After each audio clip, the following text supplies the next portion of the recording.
The best fantasy football tournament on the planet just dropped. Yes, you're reading that correctly. The Flock Community Contest number 6 is live right now. Dropped tonight. 1,500 people are already in this bad boy. We are going to make this 1,501. So we are in the Flock Community 6 contest. If anybody wants to draft with us, this is a $10 buy-in, 3 max entry. So you're only allowed to draft 3 teams per tournament. 10,000 for first, 5,000 for second, 4,000 for third, all the way down the line. What makes this a very fun tournament on Underdog in my mind and different than other ones is in the Flock Community Contest, out of your 12-team league here, 1 team is going to advance to the Fantasy Football Playoff Tournament. Then in Week 15, you're going to have a head-to-head matchup just like you would in a regular Fantasy Football League. But of course, it's going to be best ball. You don't have to submit your own starting lineup. And then Week 16, you're going to have another 1v1. And then until you get to Week 17, where there's a 100-person final. So I think it's a really fun, really exciting format that I am really excited. And I want to thank y'all for helping me come up with it. I know that we've been having a ton of fun in it as of late. And yeah, of course, y'all are the ones who helped me come up with this structure. And yeah, I'm excited to draft with you, ladies and gentlemen. Zach says, I'm in a Superflex startup, and the online rankings are different than when I download the CSV file on the website. Just heads up. Thank you, my guy. We are doing a big overall revamp on flogfantasy.com right now. You're going to see that the site's going to look dramatically different 2 weeks from now than it does today. Also, I will say as a quick side note, I understand we do need to improve the CSV downloads. The rankings on the site, that's all correct. But once you go to download a CSV, it does get a little bit wacky where instead of just downloading my rankings, it will download all the expert community rankings. But yes, Scott, happy to see you. Late night show. And Quinn says, I was scared there wasn't going to be a stream tonight. So everybody got in from flogfantasy.com today to Austin, Texas. They're all at the Airbnb. We just got home. But yeah, we've been super busy all day getting everybody situated. There's going to be a ton of super fun content. Maybe even later in this live stream, we'll have another fantasy expert hopping on with us. But yes, I know it's a later show, but you know I'm not missing a stream. Now, let's move this over. So we are going to be on the clock here. We are going to get Bijan Robinson at 8. Y'all know I prefer Breece Hall over Bijan. So early in the offseason, I was never really drafting Bijan Robinson just because he always went ahead of Breece Hall. Now that has changed where you do get Bijan at pick 8 a lot in these underdog drafts. Obviously, in your regular redraft league, I think you could take Breece and Bijan even earlier than this. And your regular redraft league, I think you can go ahead and take Breece Bijan at 4 and 5. Okay. And Zach, it's not that one is more accurate than the other. It's just the CSV is you're downloading a different set of rankings. So it depends. Do you value my rankings? Do you value the rankings of all the creators? Do you value the community rankings? It's just whatever you value there on flogfantasy.com, what you want. Isaac says, Mason, what city do you live in? I live in Austin, Texas, my friend. We have a meetup in Austin, Texas this Thursday with myself and a bunch of fantasy football YouTubers. If anybody wants to go, tickets are on flogfantasy.store if you want it, my guy. But let's go. Jonathan Taylor off the board at 13. Harrison goes at 14. I think Harrison officially has a round 1 ADP on Underdog at this point, which in your redraft league, obviously, for the love of God, do not be taking Harrison in round 1. I wouldn't even recommend taking him in round 1 of Underdog drafts, to be honest with you. Nico Collins off the board at 15. Be prepared for me to take a disgusting wide receiver at pick 17. On Underdog, you kind of are stuck taking a wide receiver if you go running back round 1. We went Bijan Robinson round 1, so we will go with the wide receiver round 2 and Deebo Samuel. It'll be very difficult to go running back, and make a team work. Now, of course, real quick, if you don't know what we are doing over here, we are drafting on Underdog Fantasy. These are best ball drafts, so there's no time commitment at all during the season. So I draft hundreds of teams every year. It's how I won $150,000 on Underdog 2 years ago. And of course, if you want to join a draft with me, you can find that link in the description, in the comment section, in the live chat. If you use code FLOCK when you sign up to Underdog Fantasy, you're going to get my 2024 fantasy football rankings, my 2024 fantasy football draft guide, a 2024 ADP consensus cheat sheet, and a 50% deposit bonus up to $1,000. And on top of that, a Christian McCaffrey special pick-up, more than less than half a total yard. So make sure you take advantage of this. There are going to be flock tournaments every Monday and Thursday night, but we'll be doing all tournaments on Underdog every single night till the season starts. You do need to be in one of these states, though, if you want to draft on Underdog. You can see the map here. But Derrick Henry off the board to pick 24 to pair up with Christian McCaffrey. Very rarely to see Derrick Henry go this early in underdog drafts. But, I mean, it makes sense, right? Because you are getting a little bit of a unique combo here if you really do like Henry at this price.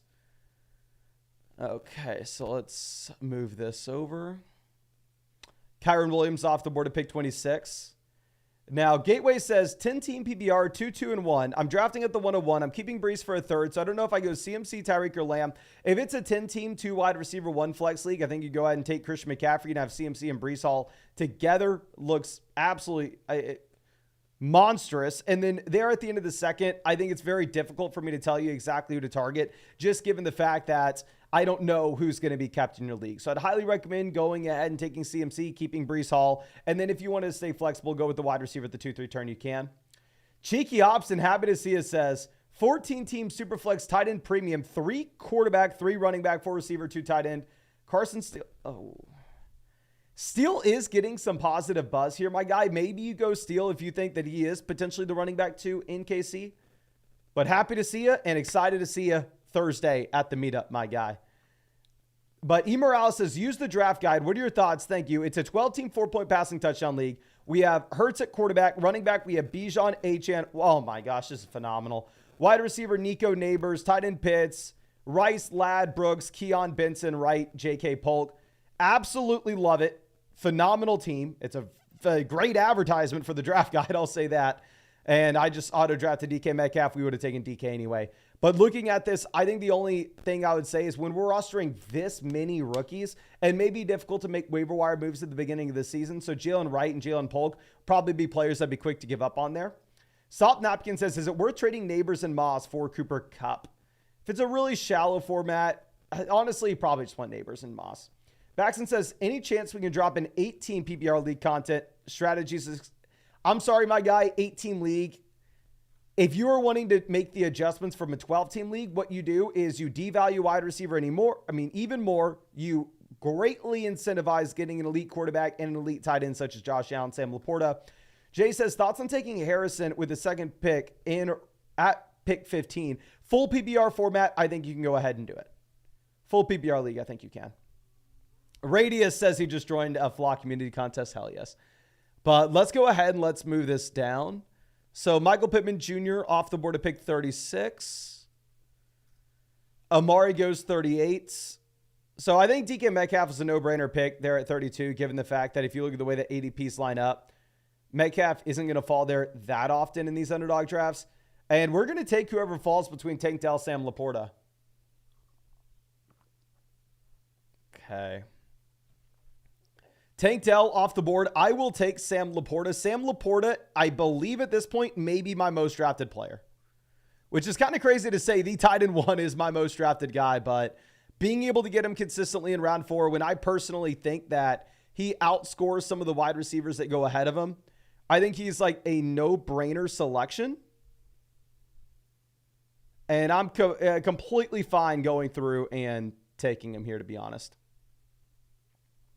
Okay.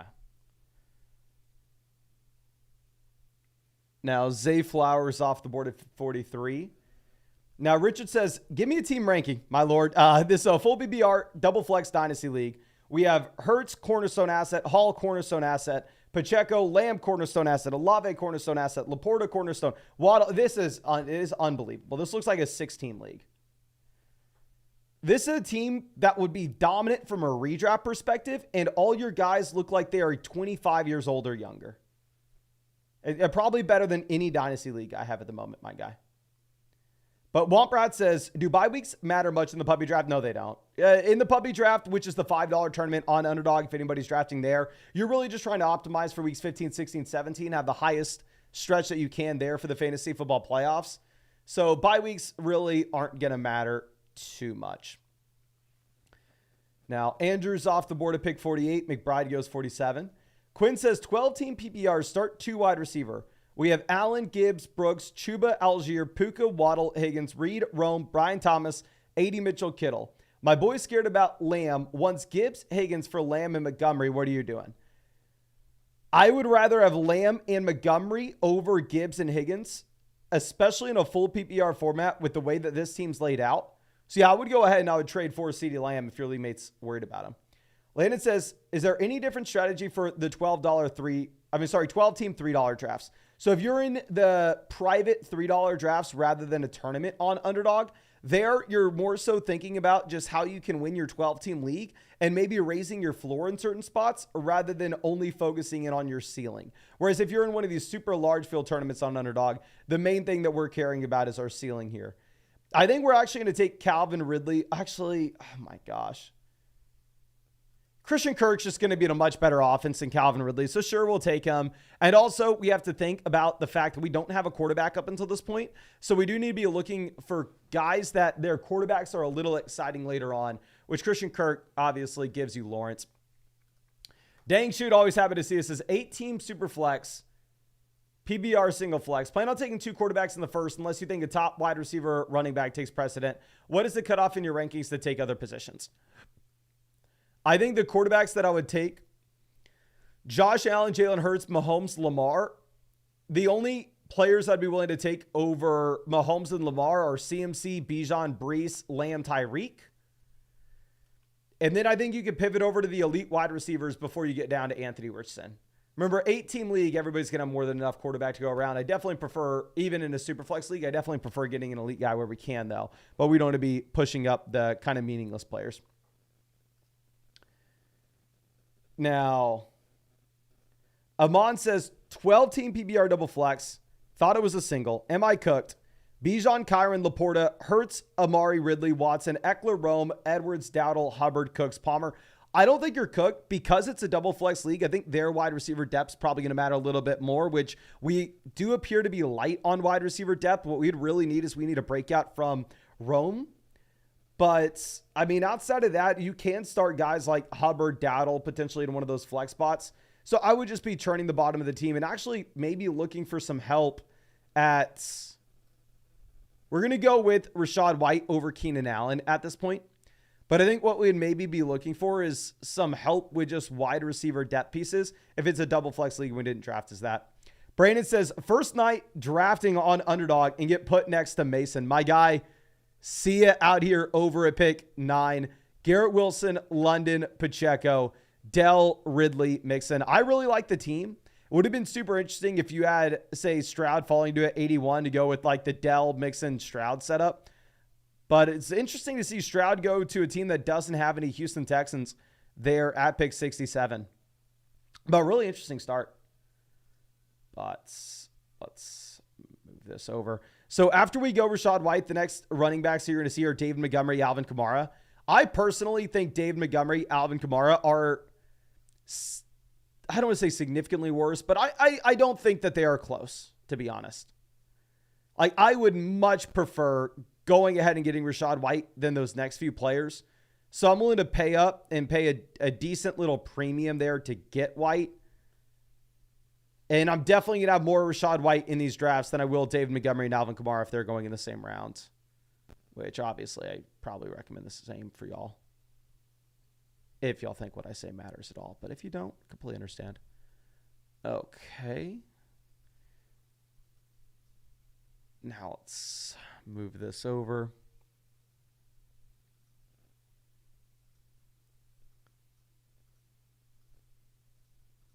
Hollywood Brown off the board at 77. Evan Ingram goes 78.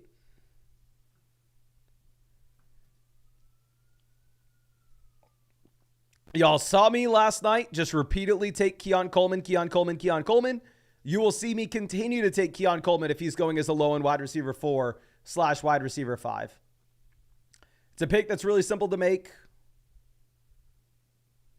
It's a really exciting pick in my mind, to be honest, especially such as the Flock tournament where we are trying to optimize for weeks 15, 16, 17. So we're going to go ahead and we're going to take him. Noah asking who our most drafted quarterback is. I will give you my most drafted quarterback from both a dollar perspective and a percentage perspective. Just give me 1 second. I would guess, everybody spam the chat. Guess who my most drafted quarterback is.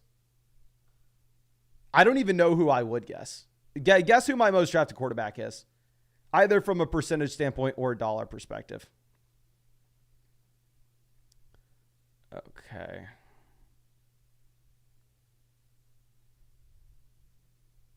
The answer is somewhat surprising to me. He is my most drafted from a percentage standpoint and my most drafted from a dollar perspective. See if anybody here gets it. Mahomes, Love, Tua, Hurts, Allen, Herbert or Kyler, Lawrence, Dak, Dobbs, Goff. Spree Dog is the first one to get it. Jared Goff is my most drafted guy. And we have Sam Laporta here. We can take Jamison Williams and then set ourselves up with a Jared Goff double stack a little later on. But yeah, it's an elite offensive line. Sports books are projecting it out to be the second highest scoring offense in the NFL this season. So yeah, Goff is my most drafted quarterback. Lamar is my second most. Burrow is my third. Purdy is my fourth. Kyler is my fifth.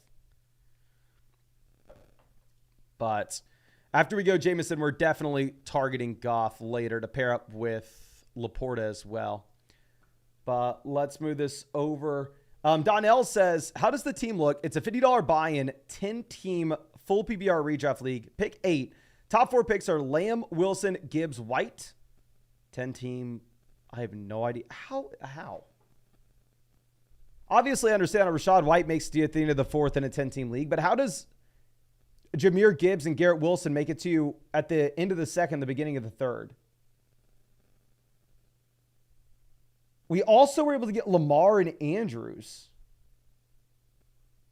We have Ramadre, Amari, Christian. Absurd. That has to be a keeper league. There's no way that you drafted, unless your league mates have no idea what they're doing. That's a monstrous team. Camden says 14-team PPR single flex, double wide receiver. Quarterback, we have Love. Running back, Bijan Cook, Warren Chandler. Wide receiver, Puka Amari, Brian Thomas, Sticky Ricky. Tight end, we have Komet and Conklin. Do my tight ends have me cooked? 14-team format. Tight end's not going to matter as much just because it's going to be difficult to find production at wide receiver and running back. So I'm fine punting tight end. I like that we're rostering too, so we have the upside in either guy. I like it. And honestly, in a 14-team league, I would be fine if you also wanted to go through and roster a second quarterback alongside Love. Okay. So after we take Jamison, you have Bowers. I'm surprised to see Jalen Warren go at 91 instead of Ramadre Stevenson now that you have the Jalen Warren injury. I would just assume that at that point you would have most people deciding to take Ramadre over Warren because Ramadre was kind of already going over Warren in the first place.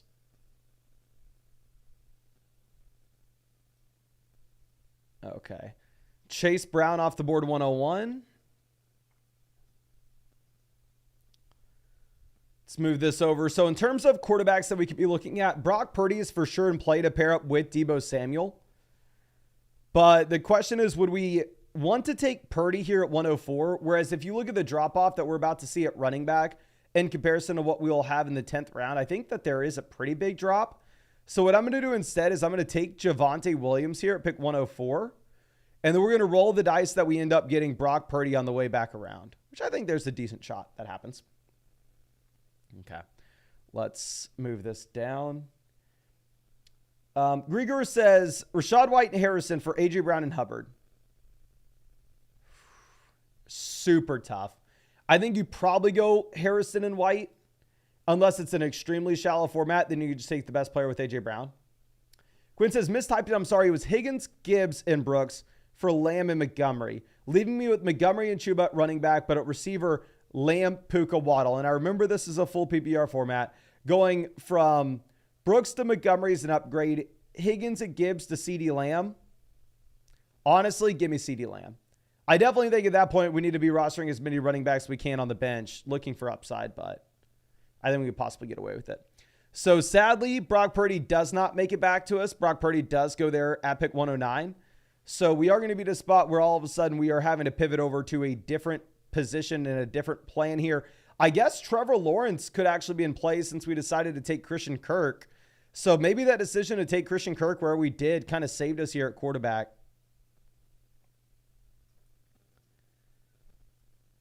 So we are on the clock. I think Singletary could be a pick, but let's just go ahead. Let's just take Trevor Lawrence, pair him up with Christian Kirk. We really need some quarterback production. Like I mentioned, we were eyeing Brock Purdy here, but it is what it is. So we'll go Lawrence 113. Amit, happy to see you again, says, thanks for yesterday. Got my strategy down. Third sleeper. Lamb Hill. Should we take a wide receiver or running back in round 2? Still go with an elite quarterback round 3? Do you think there's a noticeable gap between Allen or Hurts for Kyler and Richardson when tight end? Yes, I think that there is a noticeable gap between Jalen Hurts and Josh Allen at the beginning of the third, rather than Kyler Murray or Anthony Richardson around after. So I would definitely prefer just paying for the elite level quarterback there in round 3. And then at the end of the second round, I think it's going to depend who falls to you. The running backs that I'd be willing to take there would be Devon Achane, Saquon Barkley, Jonathan Taylor, Jahmyr Gibbs, Kyron Williams. If it's a full PPR format, I'm probably not going to be willing to push up Derrick Henry or Isaiah Pacheco there. But if you can get someone like Kyron Williams, then I'd go Kyron at the end of the second. But of course, as always, if we get 300 likes on the stream, we will fire up another draft after this one. So if you have not done so already, go down there, hit that like button. Helps the channel. Okay.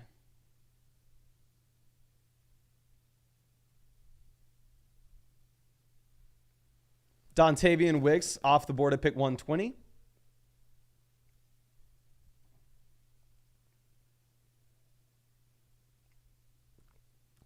Yaboyski says, the third round reversal doesn't change your draft strategy at all. TJ says, Mason, I've been drafting for about 15 years now, but just getting into best ball the past year or so. Is Best Ball Mania your favorite way to draft? If you are new to Underdog, I would definitely recommend getting in some different tournaments. I would recommend getting in the cheaper tournaments, like the Flock tournament's only $10. The Puppy tournament's only $5. They may drop another Palm. They may drop a Chihuahua for like $3. So if you're brand new to Underdog, I would definitely recommend the cheaper tournaments rather than Best Ball Mania. That's a $25 buy-in. But in general, if you have Underdog experience, I really like Best Ball Mania. I got 16th place in it a couple years ago, which if that would have happened this year with this year's payout structure, that'd have been for $100,000. Back then it was for not as much. Back then it was for 10, but still.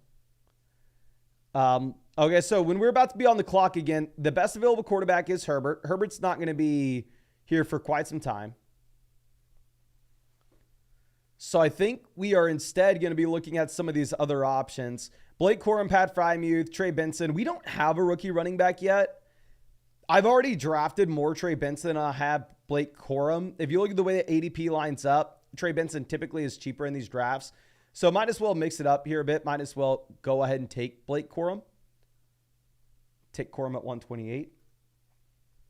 Now, Rex says 10 TPBR. We have Kyler Hill, Nico, Zay Reed, Hollywood Pacheco, H.N. Cook, Brian Robinson, Njoku Bowers, Lawrence. Am I cooked? Appreciate all you do. No, appreciate you, my guy. We have the elite receivers.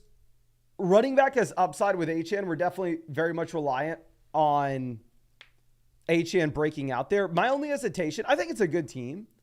I just don't know if I like rostering a total of 4 quarterbacks and tight ends. Now, the guys that you are rostering have a lot of upside at both positions. So I'm kind of okay with it. But if you get the opportunity at any point to sell one of those tight ends, or I don't know, one of the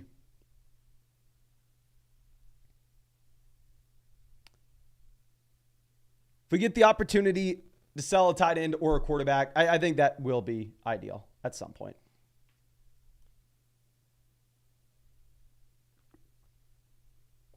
Okay, Tyler Algier off the board at 133.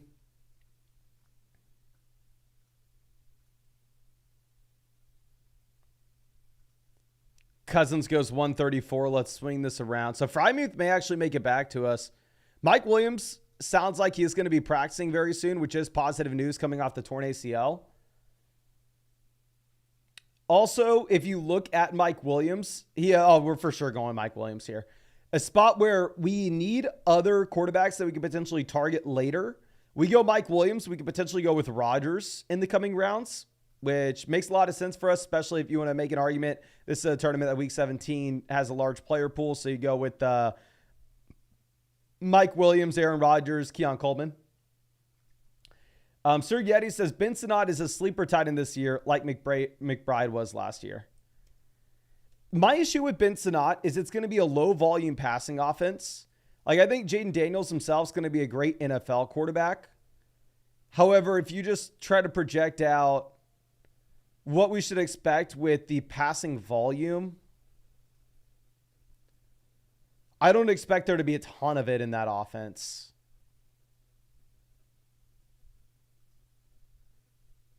So I don't know. It is a little bit tough for me. Because you know Terry McLaurin's going to be the target leader. At best, I mean, Sinnott also has to potentially deal with Zach Ertz. Like, there are a lot of negatives there. There are a lot of negatives, and I don't know exactly how high the ceiling is. Okay, let's move this down.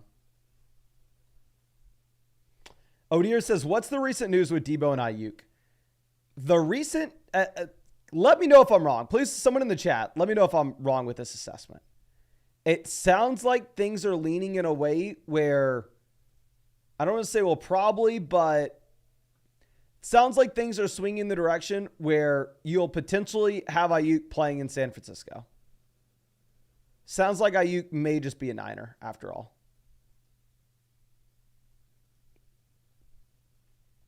Okay.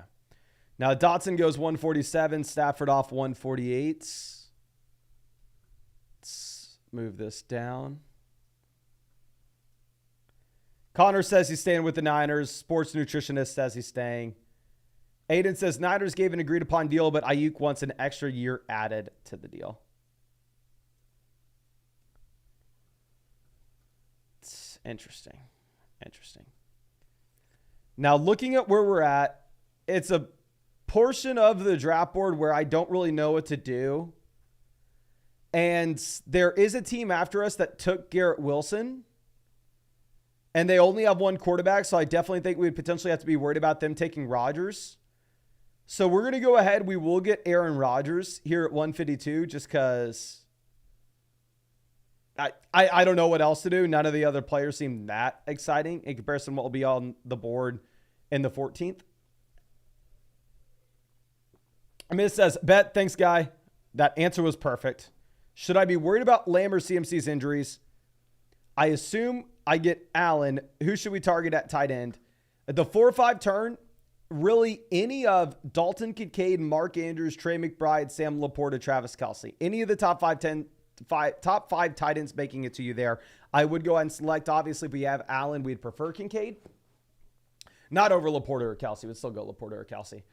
And then I am worried about Lamb's potential holdout. I'm worried about CMC's potential injury, but not enough to avoid not taking them. I'm still drafting them at 1 and 2. I think you have to. Unless you're so worried, you can go Tyreek if you really want. Donnell says, I think the homers. My biggest question is what to prioritize in the 10-team $100 PPR redraft non-keeper league. Double flex. I know quarterbacks are crucial, but what should be the focus through the first 4 rounds? So PPR, double quarterback and double flex. I would highly recommend seeing if we can go QB out the gates. Sorry, just thinking here real quick. What's the news on Henry? We're just going to take an unstacked Deshaun to get the points. But full PPR format, double flex, you can start up to 4 receivers. I don't think that's a format where you need to be trying to optimize and exploit it by just going running back heavy. I think you can take a couple of top-end quarterbacks early on in your draft and then actually slam wide receiver values, specifically because you can start up to 4 wide receivers from week-to-week perspective. Plus, at the same time, I don't know. It's full PPR. Typically, wide receivers will be a little more advantageous in the flex than running backs. Dylan says, yes, the Niners aren't going to trade him at this point. Yeah, that's what it seems like. California says, trade Coleman and Andrews for Ayuk and Pitts. Give me Ayuk over Andrews. Give me Pitts over Coleman. So, yeah, I'd go Ayuk and Pitts, even though I've drafted a ton of Coleman and Andrews. Okay. Now, Antonio Gibson goes at 166. Hunter Henry, 167.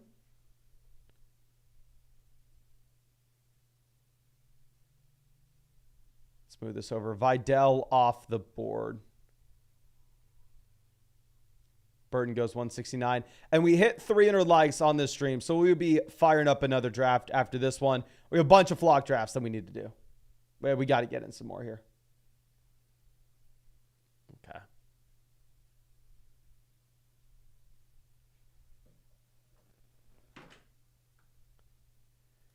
Xeris, I'm sorry we did not send out the updated rankings on email today. It was hectic. Weren't able to get the draft guide fully finalized for this week's update. It's going to be sent out tomorrow morning. If you're on flockfantasy.com, the updated rankings are there, which if you had received an email from me in the past, you have free access to flockfantasy.com if you use code FLOCK on Underdog. So you should be able to see the rankings updated in real time. And you should be able to, but with a PDF just isn't sorted out. So they haven't come through the email quite yet. But looking at this, we are exclusively running back and tight end through the rest of this draft here. We could definitely go ahead and take Tyler Conklin and pair him up with Mr. Aaron Rodgers.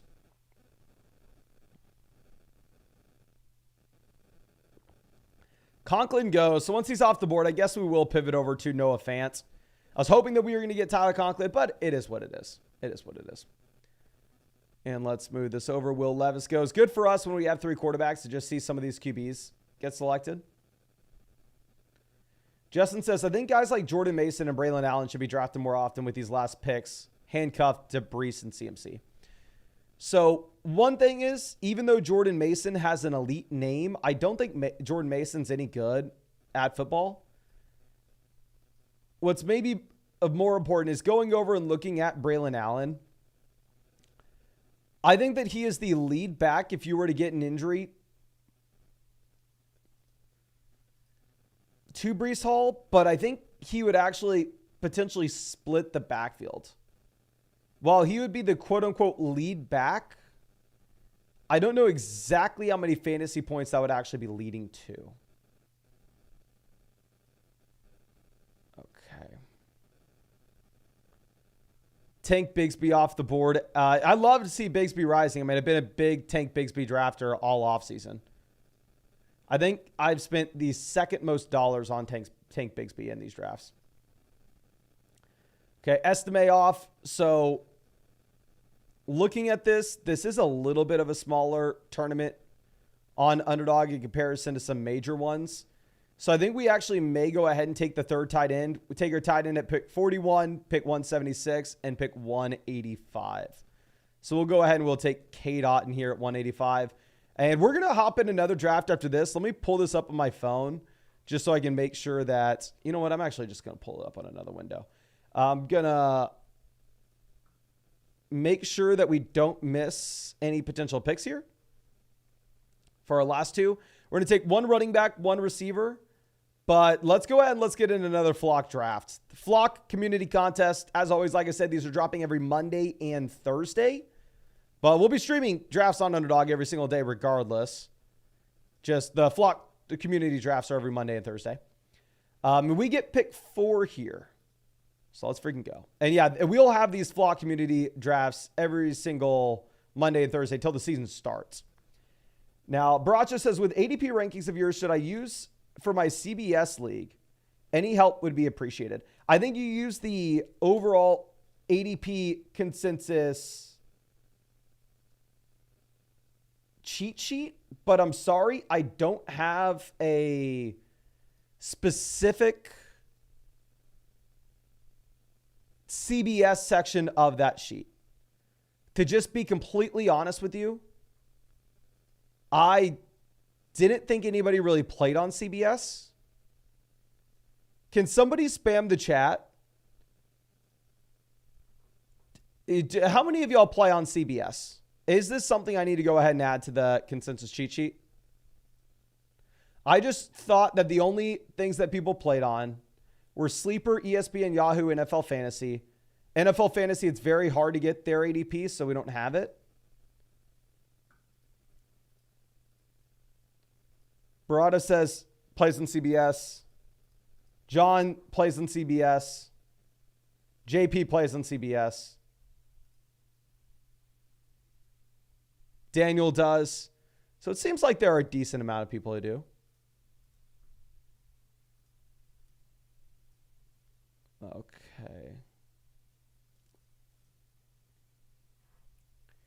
We are on the clock here. I think we are going to go ahead. I'm going to take St. Brown. F it.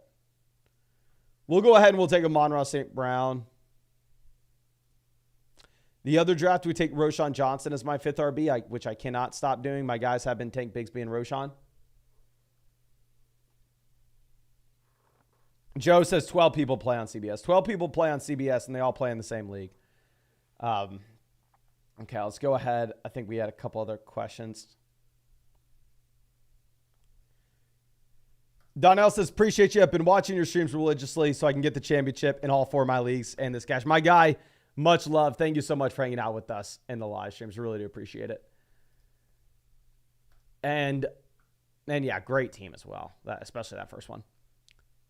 Michael says, hey, Flock, where do you think Lamb will end up? I think Lamb will be a Dallas Cowboy. I would be genuinely shocked if CeeDee Lamb was anything but a Dallas Cowboy. That's what I'm expecting at the moment. Okay.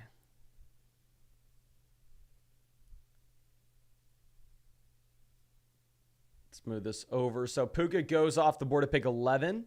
And real quick, of course, you don't know what we're doing. We are drafting on Underdog Fantasy. It's where we draft every single day on the live stream. Done this every day for years. Will do this every day for years. My favorite place to draft. They're best ball drafts. It's how I draft so many teams. It's how I won $150,000 on Underdog 2 years ago. And yeah, if you wanted to join a draft with us, you can find that link in the description, in the comment section, in the live chat. If you use code FLOCK, you're going to get my 2024 fantasy football rankings, my 2024 fantasy football draft guide, plus a 50% deposit bonus up to $1,000 on a new account, plus a Christian McCaffrey special pick'em more than less than half a total yard. You do need to be in one of these states if you want to draft on Underdog, though. You can see the map there.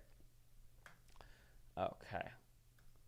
Let's move this over. Bryce in this draft with us at 2. Hell yes, my guy. Hey, excited to go up against you. And Nick says, will you live stream if you're in a Week 17 final? Yeah, so 2 years ago, we were live streaming when we were sweating, winning the Big Dog and winning the Bulldog 2. I think we had already locked up the Bulldog 2. I think it was just the Big Dog that we were sweating. But yeah, if we're in a Week 17 final, we have a shot to win it. I will stream. We're going to go ahead. We will take Deebo Samuel. You have the Week 17 bring back there if that's important to you. But yeah, of course, I'll stream Week 17, especially Monday night if it looks like we're going to win a pretty penny on Underdog. I'll for sure do it. Studley says, 10-team draft. Is it worth trading a second and a third for a first? One of Lamb or Gibbs for 2 early players. A second and a third, probably not. If you could trade like your second and your 5th, then for sure. Drew says, what's the difference in draft strategy in a 2 running back, 2 receiver, 1 flex versus a 2 running back, 3 receiver, 1 flex? One, you're going to, in the second league with 3 wide receivers, you're going to be pushing up wide receivers a bit more, and you're going to be pushing down tight end and quarterback a bit more. Just given the percentage of your starting lineup output that they're all going to account for. Okay. Devonta Smith off the board there at pick 27. We'll go ahead. We'll go 3 wide receivers out the gate. Y'all know my favorites start on Underdog is wide receiver, Kyren Williams. The team at 2 gets it from us. We're sadly not able to go Kyren Williams. But we'll pivot. We'll make it work. Nick says, Mason, you got to update the... Yes. Sorry, I'll update the link. Yeah, Underdog emailed me today saying it's a 50% deposit bonus up to $1,000 on a new account if you use code FLOCK. So I'll update that link right now, my guy. Thank you. I'm sorry. I don't have to update the link. I just have to update the little written part.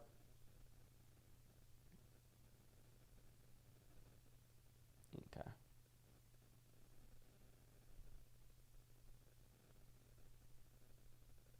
Okay, let's move this over. So after we take Evans, obviously what we're hoping is that we get a couple strong running back values, maybe an elite quarterback at the 4-5 turn. Kind of locked up a ton of wide receiver production, which is kind of a safe bet to make on Underdog in particular.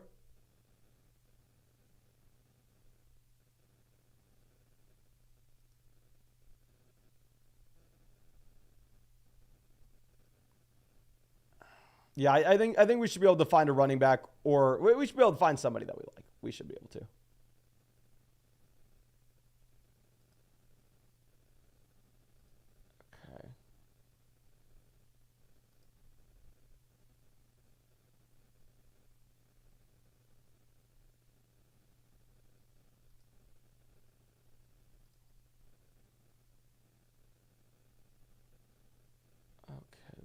are we doing here? Allen Mahomes go off the board at the beginning of the fourth. It is interesting to see Mahomes go there at 38. Really, the only time you see Mahomes go that early in these drafts is if the team there at the 3-4 turn decides to take Travis Kelce and Patrick Mahomes on the same squad. Here they decided to do that with Pacheco instead.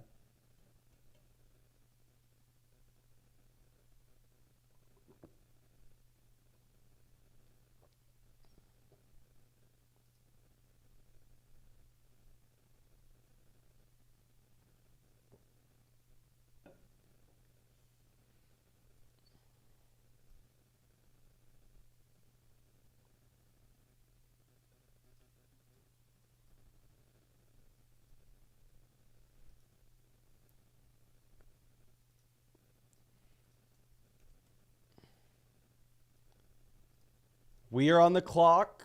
I think just like what we were talking about previously, kind of looking for running back values here. We're going to go ahead. We're going to take Travis Etienne. Now, something that we've talked about a decent bit is here at the 4 or 5 turn, trying to target Lamar and Andrews. And sometimes the way that it's set up for you, it's very easy to, I don't want to say guarantee that you're going to get them, but make it likely where if there are a lot of tight ends that have fallen, say Trey McBride, Travis Kelce, and Mark Andrews are all still available by the time we're there at 45. I think we can go with Lamar Jackson under the assumption that Mark Andrews has a good shot to make it back to us. But when all the tight ends have already gone, all the other quarterbacks have already gone as well, to take one of Lamar Andrews there at 45, I think they're not super likely to make it to us at 52. So we're not going to go for that. Said we'll take ETN here. I think that's... Y'all know I'm not a big Terry McLaurin guy. I think we may just go ahead and take James Cook. Yeah, let's take James Cook to pair up with ETN at running back. Okay. Brandon says, long touchdown, game-changing league, ranked Chase, Jefferson, Bijan, Brees. The thing is, all of them could score long touchdowns. Probably go Chase. I'm sorry, probably go Brees, Bijan, Chase, Jefferson. Unless it's a league where you start a bunch of wide receivers in a full PPR format. Then you could potentially go ahead and...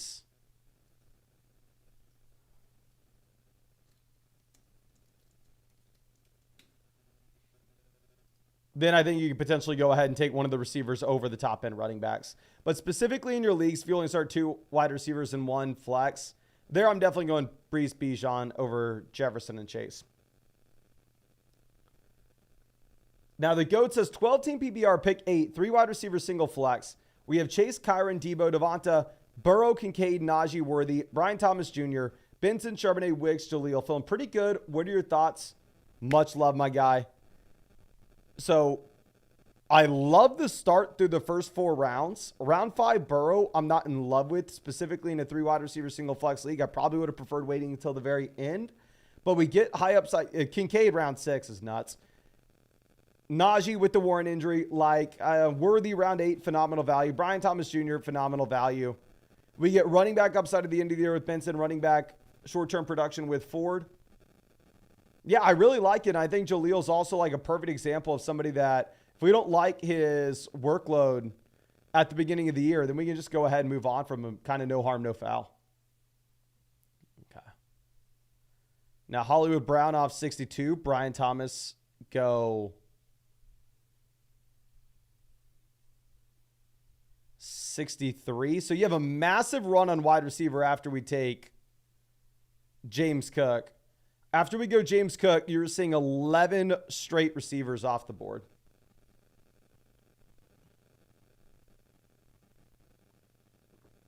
Pitts, Mixon.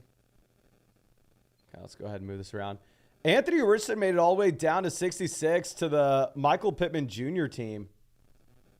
Super interesting there.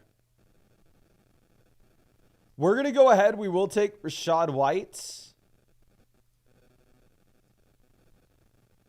George Kittle's also very interesting. I like White at this price. F it. We'll take White. If I knew Rachaad White was going to make it to us this far, however, I think that we probably would have passed on James Cook. I think we would have. Nathaniel says, 12 team. What's the rating? Kyler, quarterback. Running back, we have ETN Ramondre, so a little weak at running back. Wide receiver, Chase Nico. Love it. Tight end, we have Evan Ingram. The flex, we have Devonta Smith. Okay, good. This is a full PPR format. Full PPR format, I like it because wide receivers are strength. The bench, we have Tajay, Rome, Singletary, Polk, Ford, Sanat. I like it. Drop Ben Sanat in a regular redraft league. Probably doesn't make a ton of sense to go ahead and take him. Just because you're going to be rostering him at the beginning of the year. He's going to be taking a spot from you where you're unable to make moves on the waiver wire. And you're never going to expect him to have an early season impact anyway. So here we're going to go with the wide receiver almost no matter what. I think it's between Ladd McConkey, Keon Coleman. I'm going to be an idiot, so I'm going to continue to take Keon Coleman here at 76. I just think sports books are projecting this to be a top 5 offense in the NFL. I know a lot of fantasy drafters think that the Bills will take a step backwards based off the departure of both Gabe Davis as well as Stephon Diggs. But I've already made my opinion clear that I think sportsbooks know best. So if they're telling us that the Bills are going to be a top 5 offense, I'm willing to believe that they're going to be a top 5 offense, and I'm willing to draft them as that is the case.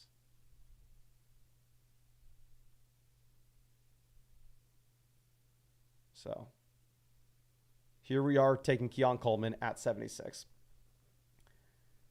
Now, Sir Rom says, man like money, 12-team PPR shallow, mock at the 103. So we have Bijan, Achane, Jacobs. Super interesting start going 3 running backs in a row. The elite quarterback, Lamar. Then afterwards, exactly what we need to do. Flowers, Rice, Godwin, JSN, Worthy, slamming wide receiver upside. Goddard and Hawkinson, natural. I really like it. The only way, like you would never be able to get away with that on Underdog. I don't even think you can get away with it on Sleeper because on Sleeper, wide receivers in the middle rounds are pushed up a bit. The only way you can get away with that start is specifically in an ESPN draft where you're able to get Flowers in round 5, Rice in round 6, Godwin in round 7, JSN in round 8, Xavier Worthy in round 9. If you can get those wide receiver values, I think you can get away with that start. So let's do it. Troy says, we're back, baby. And a double flex, 2 running back, 2 receiver, full PPR. I'm keeping Tyreek in the first of the 109. What kind of build would you like to draft in ESPN League? Double flex, full PPR. You can start 4 wide receivers from a week-to-week perspective. So I just think you stay very balanced. And I'm sorry, my guy. It's just so difficult for me to go through and like say, oh, this is how you exploit that format. Because it is a very well-balanced format where I think you can almost just do whatever you want. So I think you're I don't know, my guy. I think you're just kind of good as is. Now, Seahawks fan says, in a 10-team single flex redraft league, do I reach on Kincaid to stag with Allen instead of going Andrews or McBride? Thanks, Mason. I think that they're all in the same tier, so I'd be fine with any of them. But if it's just a regular redraft league, you don't have to reach for the stack for sure. Now, Swift off the board at 88. Now, quarterback for sure going to be interesting if we can find somebody that makes sense for us here. Right now at running back, we have ETN, James Cook, Rashad White. Wide receiver, we have St. Brown, Debo, Evans, Keon. So the quarterbacks that make the most sense for us would be Baker. We're kind of in on this Bucs offense. Goff, we have St. Brown, and then Purdy, of course. So what we're going to do here is we're actually going to take Jake Ferguson at 93 because taking Jake Ferguson gives us the ability where if the team that selected CeeDee Lamb, which they also have Lamar Jackson, so there's a possibility that they pass on Dak, but if the Lamb team decides to pass on Dak Prescott because they have Lamar Jackson, then we can go ahead and we could take Dak at pick 100. But we'll see. Purdy goes at 97. Interesting to see Purdy go there. Dak goes 98. So now double whammy for us at quarterback. We could decide to go with Bowers and call it a day at tight end. We could go Jordan Love and then look to grab Romeo Doubs. So we're not going to get Dobbs later. We're going to take Jordan Love and look to grab Dontavian Wicks later in this draft. And we also have the ability to go Luke Musgrave as well. I want to get a tight end. I want to get a quarterback that it's at least respectable. I would have loved to get Dak Prescott instead, but it is what it is. Metro Boomin says, hey, Mason, good to be back. Rate this team in a 10-team PPR, one-player keeper. We have Anthony Richardson, Brees, Kyron, A.J. Brown, Kupp, Laporta, Keenan, Ladd, Terry, Corum, Deontay, Brooks, Singletary, Chubb. Nervous about the AR entry. I don't think you need to be my guy. I think it's a phenomenal team. We have 2 elite running backs, an elite receiver, an elite tight end, quarterback with a ton of upside. The only thing I'd say is this is a team with so much upside that wide receiver floors don't really matter. So if you get the ability to ever package Deontay Johnson in a 2-for-1 deal to get an upgrade elsewhere, or Terry McLaurin in a 2-for-1 deal to get an upgrade elsewhere, like if you're worried about the Anthony Richardson injury and you think you can take Terry McLaurin and Anthony Richardson and go get Lamar and go get Mahomes and go get Hurts and go get Allen, I think that could be something that you want to do. Okay. Now, smooth this down. Noah says, if you take CMC, how comfortable are you taking Ayuk or Debo? Same with Tyreek and H. I'm super comfortable. As you're making one consolidated bet that the offense is better than people expect. Kendrick Lamar fan says, Chase Brown in a 6th keeper or Jalen Warren. I would go with Chase Brown here. Mario says, howdy, Austin, Texas here. My guy, if you were in Austin, Texas, I hope you already went to flockfantasy.com. You already got your ticket for the meetup. It's only $15. I'm giving away free merch. We're giving away half-price beer. I'm losing money on it. Just need to make sure that we know how many people are going to come. But anyway, go to flockfantasy.store, grab a ticket to the meetup, come to the meetup, hang out with myself, bunch of other fantasy football fans, bunch of other fantasy football YouTubers this Thursday. Should be a lot of fun, my guy.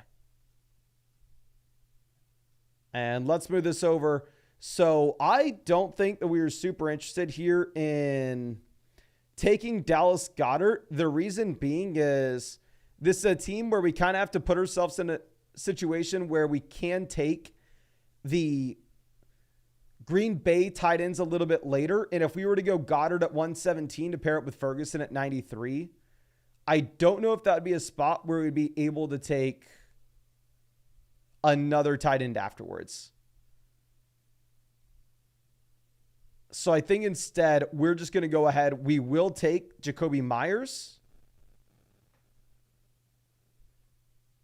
And we'll figure it out. And, of course, real quick, if we hit 600 likes on this draft, we will fire up another draft after this one. So if you have not done so already, hit that like button, and we'll get another draft going tonight. Okay. Sportus says, will they have gluten-free beer? I have no idea, my guy. But yeah, silver beer, I'm flying in. Looking forward to it, my guy. Looking forward to it. Love it. I think this point we may end up. We're going to take Goff. I am very surprised to hear that Goff is my most drafted quarterback. But like I discussed previously, I think sportsbooks projections are probably closer to accurate than what anybody in this chat, including myself, can come up with on their own. Right now, sportsbooks have the Lions as the second highest scoring offense in the NFL. Does that mean they're 100% for certain going to be the second highest scoring offense? No, of course it does not mean that. But it means that they more likely than not will be pretty good.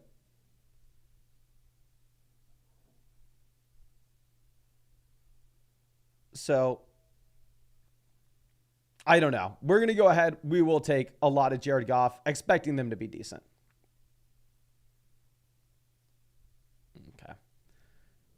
Now, afterwards, you have a couple of these running backs going off. I have noticed Gus Edwards just falling in a ton of drafts.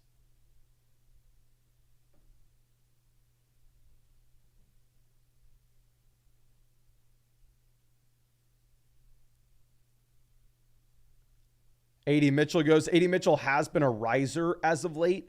I think the Josh Downs injury just really opened up some playing time for him, and it looks like people are liking the camp that he's having. Okay. Much love to Dre. I'm sorry, my guy. We have super chat separated. I'm probably not going to be able to find. I can see if we can find it.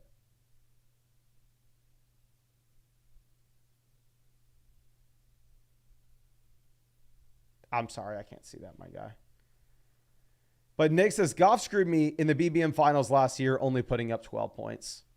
It is tough. In week 17, Goff has to go up against San Fran, which should be a very high-scoring game, but obviously the Niners just have a great defense.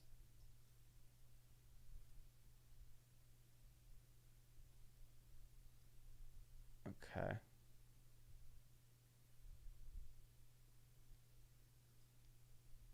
Benson off 137.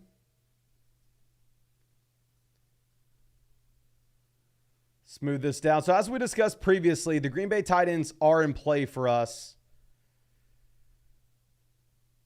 So I think Musgrave is naturally a target in the 13th. So I think here at 141, more likely than not, we're going to be passing on Schultz. We'll take Ty Chandler as our 4th running back. And we'll try to get Musgrave on the way back around. We'll see.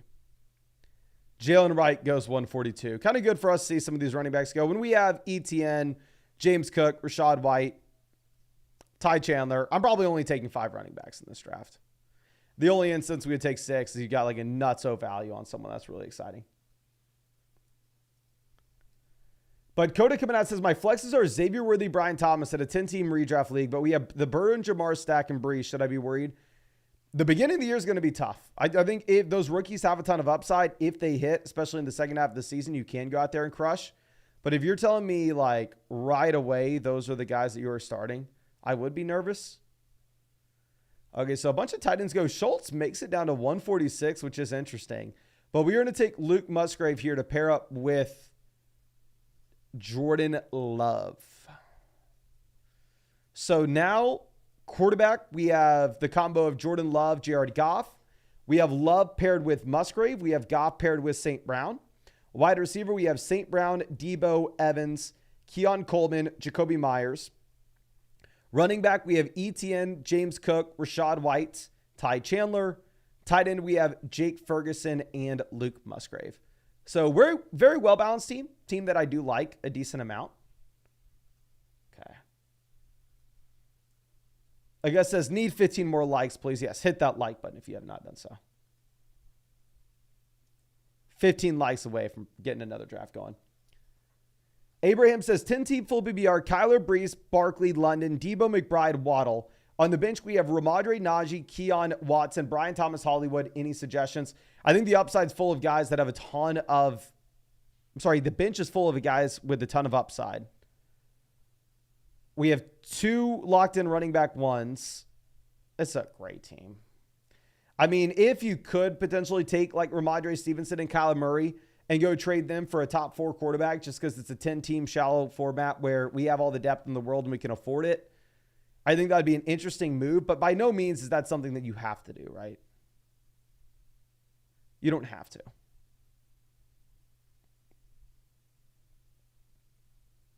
Okay. Braylon Allen goes 159. So kind of, I'm okay seeing these running backs go, of course. We're okay.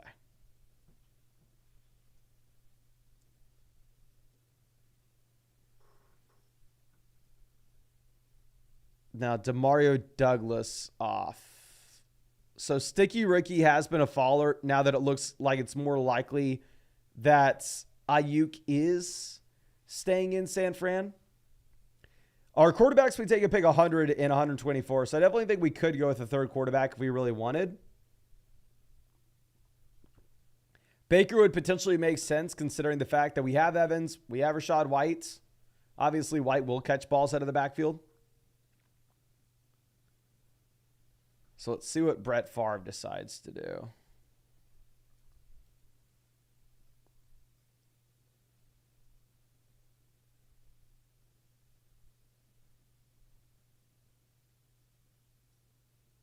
Okay. Bucky Irving off 162. This team only has 1 tight end, so I wouldn't be surprised to see him go tight end soon. I think we can take a third tight end if we want. I think we can get away with a third quarterback and a third tight end with this draft. Bateman off 163. I think we're going to take Sticky Ricky here, pair him up with Debo and go, what if? Hypothetically, what if Ayuk is dealt? Right now, it's not looking likely. Right now, it looks like Ayuk is going to be a Niner this season. But who knows? I mean, we've been played 10,000 times each direction here. Radiant says 12-team PPR ESPN redraft. I have the first pick. Trade spots with the 10th or trade the first picks for picks. No. Keep the first pick. Keep the first pick in your ESPN draft, my guy. Trust me. 44 SMU says, thoughts on Pitts in the 6th in a single flex league. I think single flex league, tight end's going to matter a ton. I think 6th round, a very reasonable price point for Pitts. Think you can for sure go with him there. We're going to go ahead and we will take Baker Mayfield as our third quarterback. You don't need a third quarterback. If you go Goff and Love, pick 100 and 124. But, I mean, ultimately, Baker fits the construction. We're getting him after Jalen Tolbert, Jalen McMillan, so it's not like we're paying a massive price tag.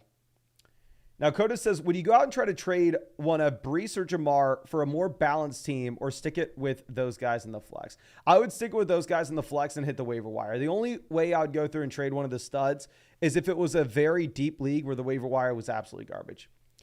The Dre says, full PPR, 12-team, 2 quarterbacks. We have Love and Dak. Receivers are Amari, Lamb, Higgins, Adams, Reed, Ladd. Tight ends are Conklin, Hawkinson. Got a trade offer, Love and Reed and Hawkinson for Goff and Pitts. Should I accept? So Love to Goff, downgrade. Jaden Reed and Hawkinson to Kyle Pitts, slight upgrade. In a 2 quarterback format, I think we're going to keep the best quarterback. I think we will keep Jordan Love there, my friend. If it was a 1 QB league, I definitely feel a little bit different. Okay. But Dame says 12-team, half PPR. JB9. Who's JB9? It's Jaden Daniels. Gibbs, HN, Evans, DK Ferguson, Amari, Christian Watson. Love the running backs here. Wide receiver with upside as well. Oh, Joe Burrow. I'm an idiot. That's Joe Burrow.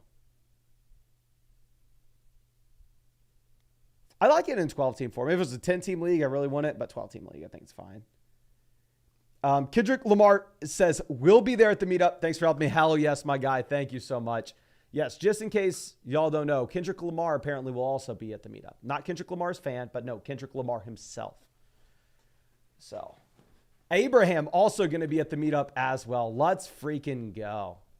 Hell yes, excited. But Tyler Boyd off the board, 183. Malachi Corley goes 184.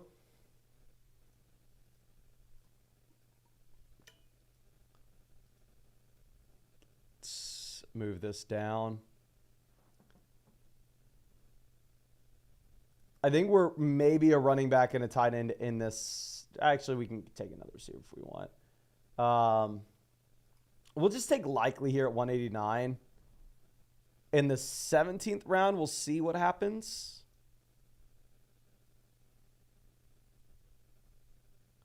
We'll see. Chris says, I'm doing a 12-team double flex league on Sleeper, drafting with the 3rd pick. What are your recommendations and strategy for drafting? Double flex, full PBR format. I think you can go ahead and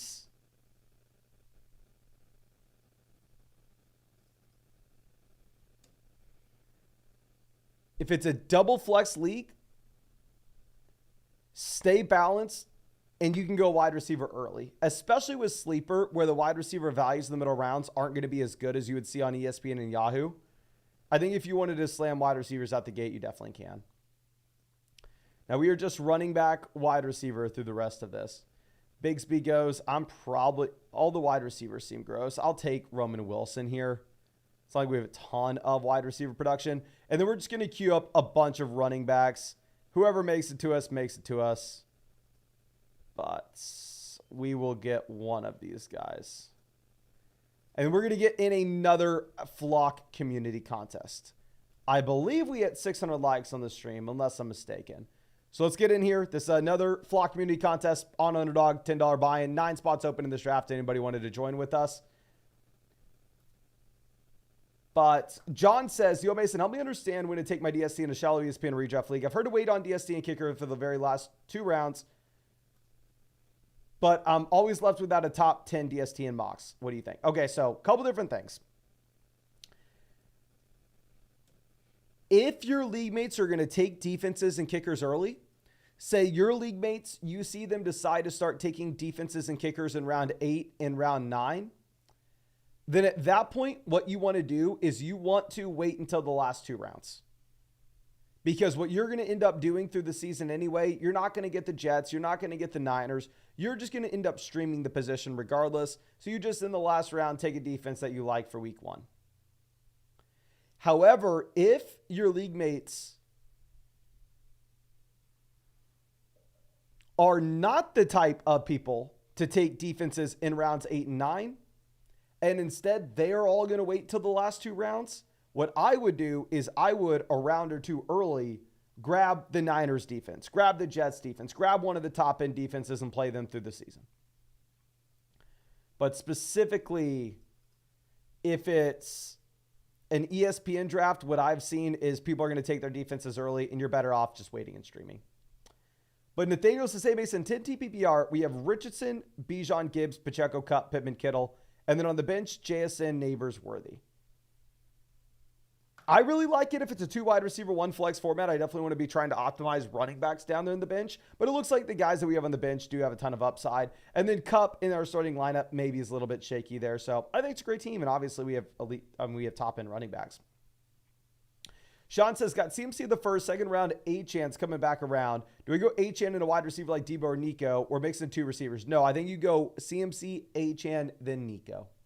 CMC, A-Chan, then Nico, or Debo if you want. Okay, so Brees goes at pick 6, which is a little bit earlier than usual. Vinny in this draft with us. Vinny always out drafting with us. You know, I love you, my guy. Takes St. Brown ahead of Chase like we did in the last draft as well. Bijan goes 9, which is going to give us Garrett Wilson at pick 10. Not a super exciting pick with Garrett Wilson at 10. I mean, I definitely think you have a tier of 8 guys here. Maybe 9 guys if you want to throw A.J. Brown in there. But after that, it seems like it's tough. I know Garrett Wilson looks like a great guy. At the same time,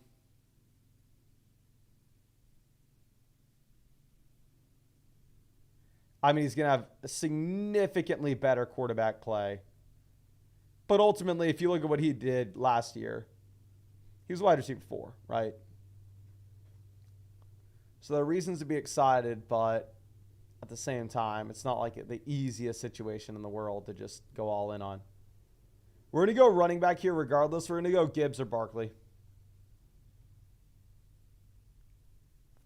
Gibbs goes, so we're going to go ahead. We're going to take Saquon Barkley. If you look at the way the ADPs line up, I do think that Garrett Wilson, Barkley will be a somewhat unique start in this tournament, and we're not sacrificing much long-term upside. Now, hey, it's ATM, says rate the 12-team league. We have Daniels, Saquon JT, Kupp Waddle, Andrews Pickens, Goff on waivers. I don't know who to drop. We have Reed, Wicks, Shaheed, Algier, Palmer, Bigsby, Javonte. I would either drop Shaheed or Bigsby and pick up Jared Goff, but I for sure want to roster 2 of those quarterbacks and play them from a matchup-to-matchup perspective. And yeah, I like the team. I think you may also consider maybe going through and putting in Jaden Reed over George Pickens in the flex, but that's going to be a week-to-week thing as well. Brandon drafting next to us again in this draft at pick 9. Happy to see you, my guy. Let's see. Gooch2, always coming out, says, I have pick 8 in my ESPN draft. Have done so many drafts that I've never done pick 8. Don't know what to do. Pick 8, stupid simple. The top 8 guys are Lamb, CMC, Tyreek, St. Brown, Chase, Brees, Jefferson, Bijan, in whatever order. Doesn't matter. You take whatever guy there is left. And then when you come back around in round 2, I typically would say it makes sense if Gibbs falls to you, for sure to go Gibbs, Barkley, Taylor, any of those guys there, you automatically pick them in an ESPN draft. If they aren't, then maybe you consider going with like H.N. Kyron, but it's tough. James says 10-team PPR, quarterback we have Hurts, running back Brees Gibbs, wide receiver Diggs, Debo, DJ Moore, tight end Andrews, and then on the bench, Amari, Javonte, Addison. So the elite running backs, elite quarterback, elite tight end, phenomenal team. I mean, there's nothing to say. I know 10-team leagues every team's going to be stronger naturally. But yeah, that's a great team. If you could potentially trade like Amari Cooper, Stephon Diggs, Amari Cooper, Debo Samuel, and just 2 of those guys and go get A.J. Brown to pair with Jalen Hurts, I think it'd make a lot of sense, but much easier said than done. Now, Josh Allen goes to pick 28 here to Vinny. Vinny mixing it up, having a unique start. The team at 1 decides to go 3 receivers out the gate, starting with Lamb. Okay.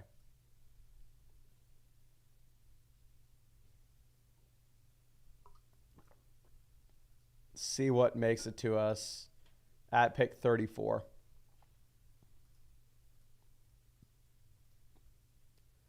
Let's move this around. When we go running back in round 2, more times than not, we are looking to go wide receiver here in the 3rd. We get Stephon Diggs. I've taken a lot of Diggs this year. I do have him ranked over Dell.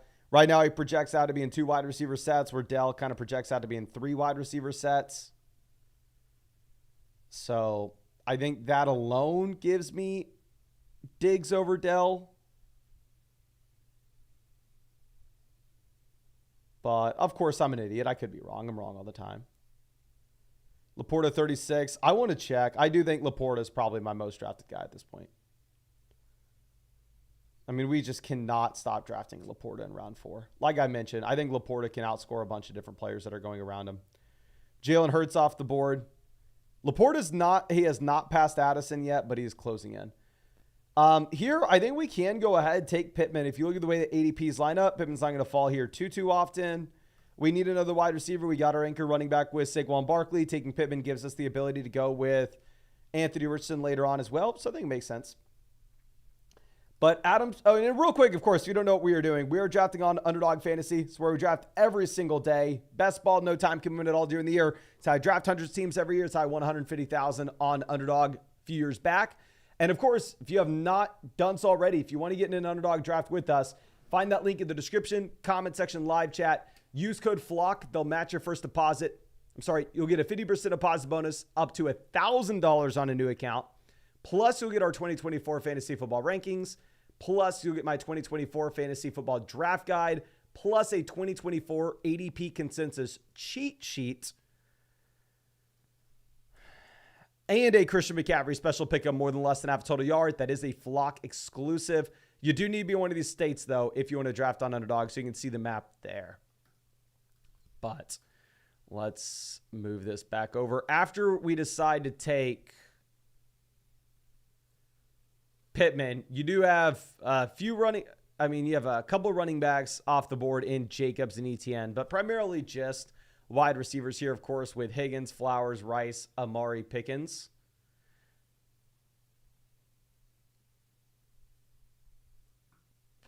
Let's move this over. So Adam says, hey, Mason, drafted last night for a 10-team single flex where we have Mahomes, Hill, London, Dell, Flowers, Kyron, Najee, Andrews. And then on the bench, Rice, Chase Brown, Robinson, Keon Charbonnet. Is this a good team? So a full BBR league where we start up to 4 receivers. Definitely wide receiver depth is going to be in play here. Running back 2 seems a little bit weak maybe later on in the year, specifically when Jaylen Warren is fully healthy. But long-term wise, if we assume that we continue to work the waiver wire for running back, I think it's a great team that we prioritize wide receiver in that full PPR format where you can start up to 4 of them. Okay, let's move this over. Anthony Richardson off the board, sadly, at pick 56. So we are not able to get A-Rich. So instead, we are probably going to pivot over to either Kirk or Ridley. I'd probably prefer Kirk because we need a wide receiver that would potentially give us a stacking option later on. I guess with Calvin Ridley, we can take Will Levis. Obviously, just not as exciting as Trevor Lawrence. Now, Clap Your Bum says 12-team single flex 2 receiver, 4th pick. What do you think is the best case scenario for the first 3 picks? Thanks for your help. Thank you. I think best case scenario, the 104, you either get CMC or, you get CMC, Lamb, or Tyreek falling. If that doesn't happen, you're going to go ahead. You're going to take Breece Hall. There at the end of the second, you're going to hope that Kyron Williams, Saquon Barkley, Jonathan Taylor, one of those guys make it to you. If not, Devon Achane is in play. And then at the beginning of the third in the 2 wide receivers single flex league, I do think you could look at Josh Allen, Jalen Hurts. But this team here at the turn goes Chris Godwin, Christian Watson. So if we wanted to, okay, no, that's not going to happen. I think we are going to go ahead. We will take Rachaad White, as I mentioned time and time again. The receiving role, young running back, very inefficient last year, but really no added in competition. Bucky Irving is weighs about what I do. Coda says, could you see Chase Brown, Tajay Spears, or Rico Dowdle having more fantasy starts down the line? We have them all riding on the bench. 100%. I think those are the perfect examples of guys that you want on your bench that have the upside to make a difference later down the road, even if it may not necessarily project that way exactly week 1. Okay. Now, Daniel says, do I send Ayuk and Frymuth for McBride? My receivers are Olave, London, Ayuk, Rice, and a 2 wide receiver, 1 flex. Probably not. I think that instead I would try to see if we can go sell Rice. If you can sell Rice and Frymuth, then yes. Ayuk's probably a little bit tougher to do. Okay. So Joe Mixon off the board here at pick 67.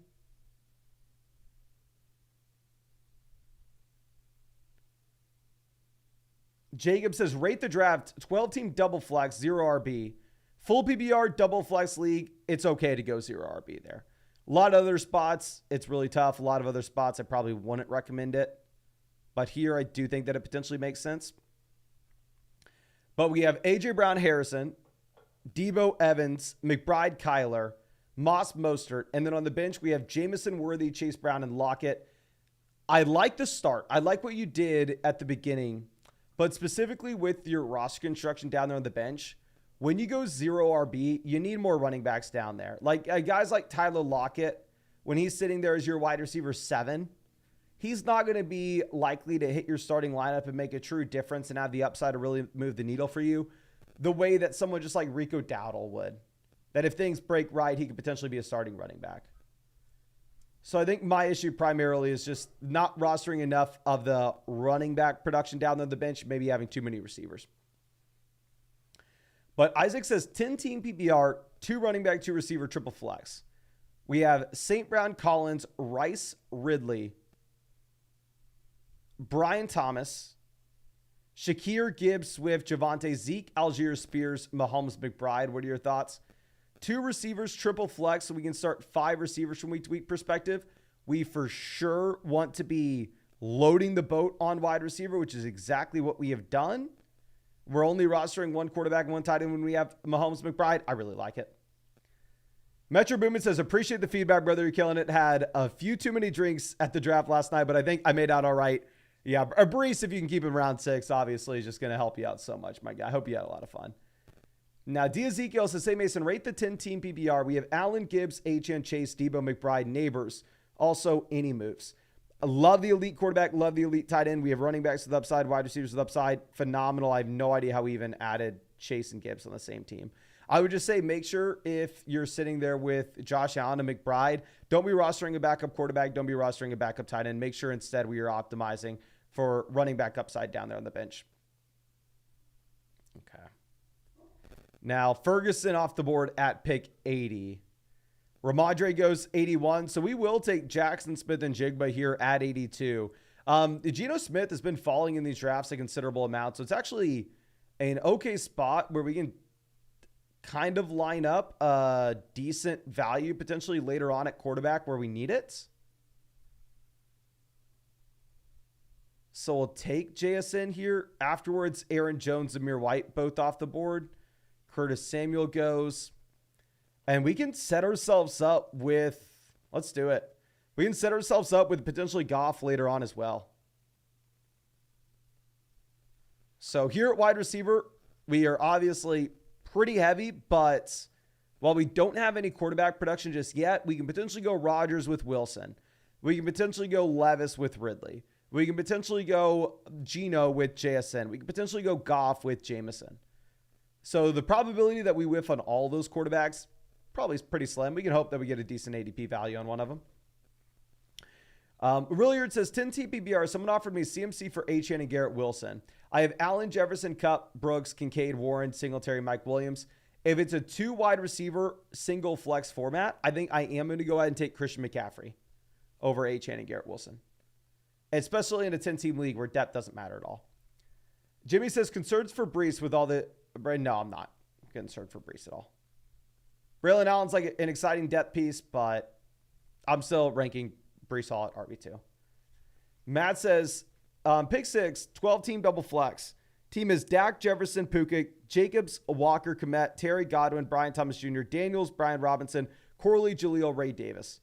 Double flex league, wide receiver matters a little bit more. Rostering someone like Malachi Corley, though, I think he's a great guy to draft in these underdog drafts because hopefully he has the role, hopefully he has the ceiling for weeks 15, 16, 17. But specifically in your regular redraft league, you'd have to draft Malachi Corley, hold on to him at the beginning of your roster for God knows how long until he reasonably gets a shot as a rookie wide receiver. So it's just really going to limit the amount of moves that you're able to make on the waiver wire. So I would much prefer just going ahead and moving on from somebody like that, and instead, I don't know. I think I would rather roster another high upside running back down there of waivers that you're going to get some clarity on week 1. Like Jaleel is a perfect example of someone that we actually want to be rostering there. Jaleel says, hey, Mason, keep one. St. Brown in the 2nd, Taylor in the 7th, Laporte in the 13th. So the gap between a 2nd round pick and a 7th rounder is massive. The gap between a 7th and a 13th doesn't matter at all. So I would probably keep Jonathan Taylor in the 2nd, but it is very close. If it was a league where people are keeping a bunch of guys where the 2nd round doesn't look nearly as appealing as otherwise, then maybe you go ahead and just take Monroe St. Brown, take the best player. But definitely, I think you go Taylor over Laporta. Like a gap between the 7th round and 13th round from an expected value perspective, honestly, isn't that large. At that point, you just kind of want the best guy you can get. Okay. Joshua Palmer off 104. So Trevor Lawrence goes. We need a tight end. I think David Njoku is the natural fit. Plus, talking about us not having any quarterbacks. We take Njoku. We also give us the out to take Deshaun Watson later on as a possibility. And I think David Njoku outscores the wide receivers that go in this range. I think Njoku outscores Shakir. I mean, he outscored Shakir by a wide margin last year. He outscored Shaheed last year. He outscored Wicks last year. The only receiver in this range he didn't outscore is Lockett. Now, Brian Robinson goes 107. And yes, hit that like button if you have not done so already. If we hit 900 likes on this draft, we'll fire up another draft right after this. I have no idea how many likes we are at, but if we hit 900, we'll get another one going. Okay, Moss goes off the board at 108. So the guys that I'm looking at here, to be honest with you, probably Tajay Spears, Devin Singletary. I think for me, running back's definitely going to be the most appealing move. So great for us to see Shakir because we essentially get guaranteed either Spears or Singletary. Sounds like Singletary's role is very safe in New York at this point if you're looking at the raw amount of snaps that he's playing, at least in the preseason, the little window that we got into it. Now, obviously, Tracy was banged up, and obviously it was the preseason, but still. Okay, so we're going to get Singletary anyway. Like I was discussing, I think Singletary was the guy that we were going to prefer here.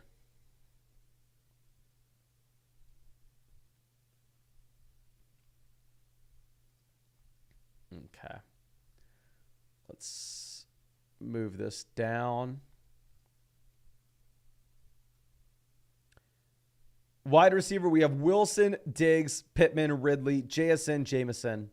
Running back, we have Barkley, Rashad White, Devin Singletary. Tight end, we have David Njoku. And quarterback, we have a hope and a prayer that somebody that we like makes it to us later on. Now, Coda says, rate the team. It's a 10-team PPR format. We have Burrow, Brees, Singletary, Jamar Ayuk, Andrews, Worthy, Brian Thomas. On the bench, we have Eckler, Spears, Chase Brown, Rico Dowdle. Yes, it's a fine spot. This is like exactly what you want. You have the elite guys at the very top. We have upside mixed in throughout the bench and the flex spots. I don't think like Worthy and Brian Thomas Jr. are locked into your flexes there. I think that you may end up finding yourself starting Chase Brown. I think you may end up finding yourself starting Austin Eckler, starting Rico Dowdle, starting Jerry Jeudy. Obviously, week one, it's going to be difficult to figure out which guy we are going to go with. And for the long term, we're really hoping it's Worthy and Brian Thomas Jr. that they have the ceiling. But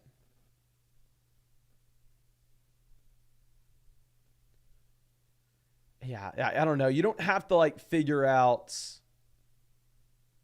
exactly what your starting lineup is right now. Just taking those guys that have a high ceiling, I think makes a lot of sense.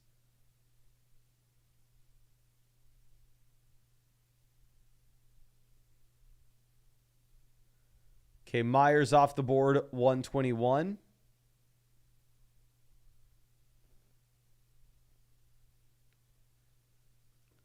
Judy goes 122. We're already kind of loaded up wide receivers, so we're fine seeing these guys go. Tua off. We don't have any Dolphins, so we're fine seeing Tua go as well. Nothing here hurting us.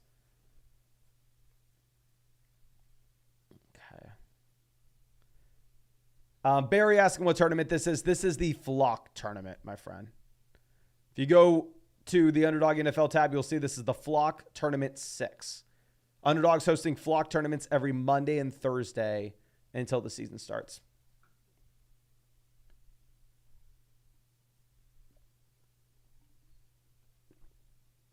Okay.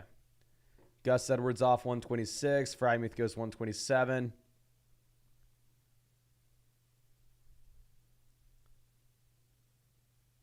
Let's see. Gabe Davis off. What are we doing here? So I think we're going to go ahead and take Trey Benson as our RB4.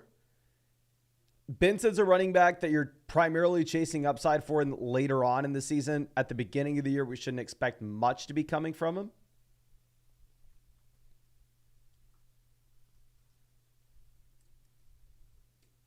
We have a long-time member of the flock here coming in. Have not seen Ray Gunn since her trip to Paris for the sickest dance routine I have ever seen. Can everybody spam the chat? Congrats, Ray Gunn, for her sick breakdancing routine at the Olympics. She's been a long-time member of the flock, been with us for years. Didn't know she was a break dancer until I saw it going viral everywhere. Like, I wish I could go that viral, my friend. You absolutely crushed me. But can everybody spam the chat? Congrats, Ray Gunn. Really big day for Ray Gunn. Really big day for the flock in general. And like I said, Ray Gunn's been with us for a very long time. But anyway, coming out saying 12-team PPR. Anthony Richardson, Caleb Williams. I think Richardson's probably a quarterback that you only have to roster one guy. So if Caleb pops in a big-time way early in the season, I'd love to throw him on the block. Saquon, Najee, Ford, Chubb. Puka, Waddle, Debo, Godwin, A.D. Mitchell, Myers, Palmer, DeMarcus Robinson, Titan, Kincaid. I think it's a team that has a lot of upside. I just think we're rostering too many wide receivers. I think you need to drop DeMarcus Robinson and pick up a running back off the waiver wire. DeMarcus Robinson's like the perfect example of somebody that may have like the ability to make a difference for you on Underdog. However, in your regular redraft league, it's just not happening. In your regular redraft league, you should just expect that even if DeMarcus Robinson, you draft him at wide receiver 70, he turns out to be the wide receiver 40. On Underdog, cool, that helps. In your ESPN draft, it literally does nothing. Henry says, did my first ever Underdog best ball draft this weekend. Hope you had fun, my guy. Hope you had fun. I know you've seen us do 1,000 times. But I hope you use code FLOCK, my guy. Hope you use code FLOCK. Fizz says, can we get another 24-hour live stream? I'm going to be honest with you. I am getting old. I'm balding, hence the hat. I am tired all the time.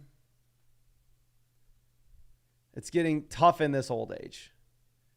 Back when I was a youngin', yes, we were able to do crazy things like live stream for 200 days in a row, do a 24-hour live stream, blah, blah, blah, blah. But now I can barely get through these 2-hour streams. Yes, and the antenna girl would probably leave me. I would have to double her pay from minimum wage to double minimum wage. But yeah, I don't think I'll be able to do I don't think I'll ever be able to do a 24-hour live stream again. Of course, never say never.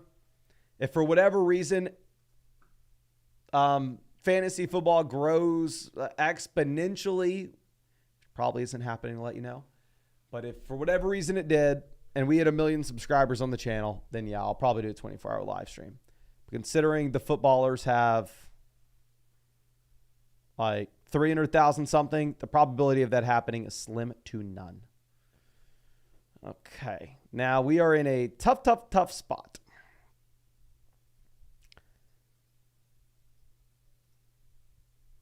We're going to reach on Baker Mayfield. Technically, we're pairing him up with Rachaad White. Obviously not exciting at all. But this team here, at pick 156, 157, it has Chris Godwin. So I think they would potentially take Baker if we pass on him. And we really need a quarterback, right? Like, I thought we set ourselves up with a bunch of these quarterbacks, but they all went well before ADP. So we are in a tough spot. Hunter Henry, Braylon Allen goes, I personally am done with running back with Barkley, White, Singletary, Benson, Zeke. So I think I am going to go with the receiver here. I'm going to go Josh Downs or Xavier Legette. Downs or Legette. Legette goes, so we will be left with Josh Downs. Josh Downs, meet Michael Pittman Jr. Hopefully I'll get along in this squad. And yeah, we'll see. But Garrett stopping by with a donation. Thank you, my guy. Appreciate it. But let's see. Wide receiver right now, we have Wilson, Diggs, Pittman, Ridley, JSN, Jameson, Josh Downs as well. Running back, Barkley, White, Singletary, Benson, Zeke. Tight end, Njoku. Quarterback, Baker. And we are having to take 3 tight ends and 3 quarterbacks with this team. Now, Russ says, full PPR 2 receiver 1 flex. Allen, Bijan, Raheem, Zay, Rice, Sam, KC. I like the starting lineup. I mean, we have the elite quarterback, elite tight end, top end running back. And we got wide receiver. That piece, I hope we're rostering a bunch of running backs. I think that Raheem Mostert's like super interesting in a non-PPR format and a half PPR league, just given the fact that his touchdown upside's insane. But in a full PPR league, I don't know what the ceiling really looks. I don't want to say ceiling. I don't know what the floor looks like. I don't know what the floor looks like. Okay. Grant says, I want to see some non-best ball drafts like a normal PPR stake draft. My guy, I've done mock drafts on ESPN. I've done mock drafts on Sleeper. Just go look at the video we posted today if you want one of those. Garrett says, regular redraft, 12-team PPR. Quarterback, we have Stroud. Wide receiver, we have Harrison, Nico, Ridley, Keon. Running back, Bijan, Cook, Montgomery, Brooks. Tight end, Ferguson, Hawkinson. I agree. We want to roster 2 tight ends there if those are our 2 guys. Bijan, Harrison, good pairing. Nico, wide receiver 3. We have Nico paired up with Stroud. Wide receiver depth pieces is a team with a lot of late season upside. I think early in the year with an injured Hawkinson and injured Brooks, a rookie Keon, it may struggle at the very beginning of the season, but we're really just hoping some of those guys are back and healthy before we get to the bye weeks. Henry, I figured you use code FLOCK. Thank you. Much love, my guy. I knew you were going to use code FLOCK. Okay. DeMarcus Robinson off 184. I am done drafting wide receiver here. And I'm done drafting running back. I am just quarterback and tight end through the rest of this draft.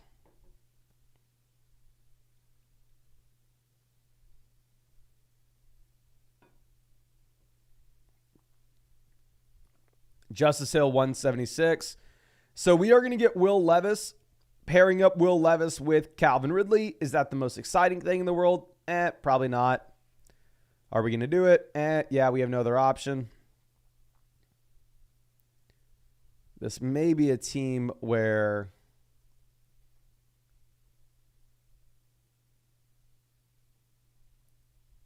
we also have no other choice but to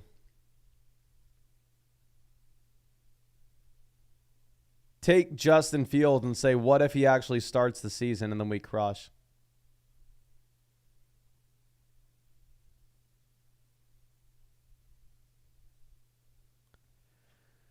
I don't know. I just think Sam Darnold scores a ton of points. I think we're going to go Darnold. Any chance I've gotten as of late with the McCarthy injury in round 16, 17, 18, I'm taking Sam Darnold.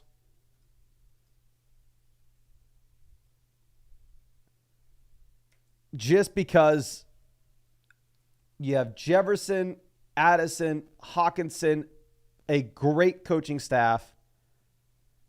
And now you don't have to worry about McCarthy coming in halfway through the year, taking all the points in weeks 15, 16, 17. So I've been trying to catch up and draft a lot of Sam Darnold. I was not drafting much Darnold previously. Obviously, I did not know McCarthy was going to get injured through the year. And I was taking some J.J. McCarthy just because I think whenever you're attached to these elite level weapons, almost regardless of who you are, you have upside to make a potential difference.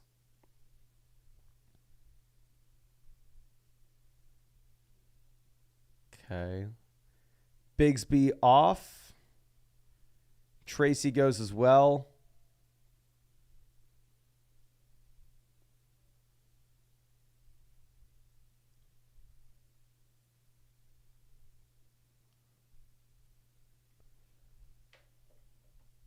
Barry says, I could play quarterback for the Vikings. They have the best weapons. Here's an interesting question. Hypothetically, for everybody in this chat, let me know. You get thrown into an NFL game.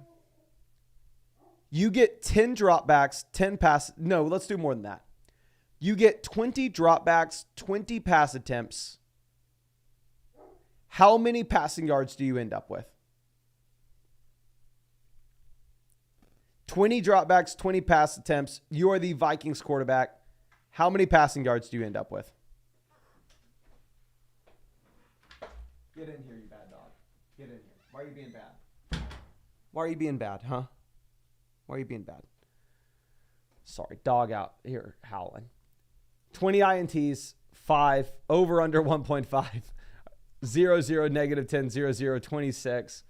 Camden, the only person that thinks he's going for positive yards. Augustus, 150. Sportus rocking the silver at 450. Kellen, 95. Under 10. What defense? I honestly don't even think the defense matters. Here's what would happen with me. I would have two options. One, if you told me, Mason, for every passing yard you have, I'm going to give you $1 million. There, I'm going to stand in the pocket. I'm going to be willing to take a shot, and I'm going to pray to God that I can complete a pass. If it was just for, like, if there was nothing on the line, I wouldn't stand in the pocket. I would just completely crumble. As soon as it was snapped, I'd get it away. But if you told me, Mason, every passing yard you have, get $1 million. I would probably drop back, stay in the pocket, try to find someone,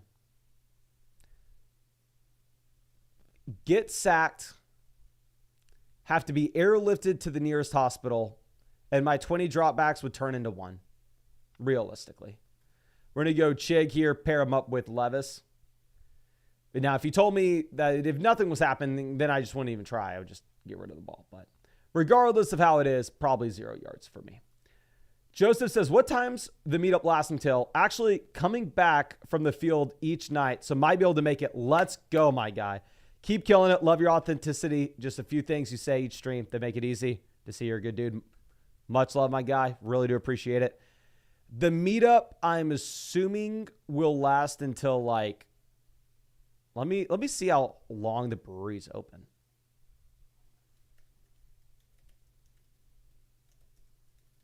Let me see their hours. It closes at 10. So I'm assuming the meetup will last till like 9:30, 10. That's what I'm assuming. Scissors, what's your answer to this question, my guy? How many passing yards? You get 20 drawbacks as the Vikings quarterback. Do you complete a pass? Okay. Let's figure this out. I think we may go Tucker Kraft. No, we're going to mix it up. We're going to go Dawson Knox instead. But let me show this team off. This may be the last draft that we are doing tonight. Always love getting in the flock drafts, of course. Now, of course, if y'all wanted to get in the next flock tournament with us, these are every Monday and Thursday night on Underdog. Now, of course, we are drafting every single night on Underdog regardless. So if you want to draft with us, you can find that link in the description, in the comment section, in the live chat. Code FLOCK will get you hooked up with a 50% deposit bonus up to $1,000. My 2024 rankings, my 2024 draft guide, my 2024 ADP consensus cheat sheet, a Christian McCaffrey special pick'em more than less than half a total yard. And yeah, these are best ball drafts, so no time commitment at all during the season. It's how I draft hundreds of teams every year. It's how I won 150,000 on Underdog a few years ago. And Scissor says he had more broken bones than passing yards. I probably agree with that. Eric, in an 8-team league, extremely shallow format. Really, I think that any move you make, you're just shooting for the highest ceiling possible and really not worrying about wide receiver depth pieces that have never shown a high ceiling, such as Terry McLaurin. But that's all I got for you. Much love. Really hope I get to see you out with the live stream tomorrow night. And tomorrow night's stream is going to be freaking nuts. We're going to have so many people in it. Highly recommend you coming. Hopefully it'll be a lot better than the normal ones.